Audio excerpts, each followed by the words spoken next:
23مین پێداچوونەوەی خێرای تاوەری تەندروستی سمارت.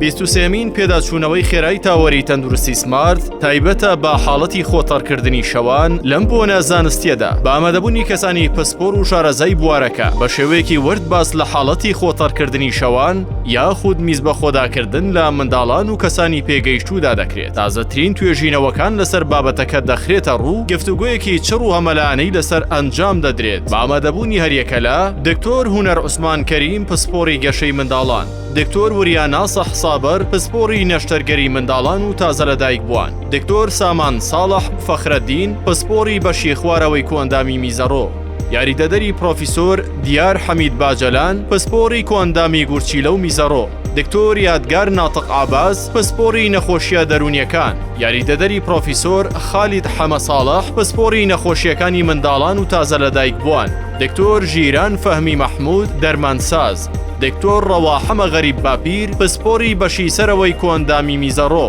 8/8/2024 ڕۆژی پێنجشەممە کاتژمێر 8:30 خولەکی سەرلەبانی لە هۆڵی کۆنفرانسی تاوەری تەندروستی سمارت نهۆمی 15 بەشداریکردن بێ بەرامبەرە. داوتۆمارکردن لە ڕێگەی ئەم لینکەوە دەبێت.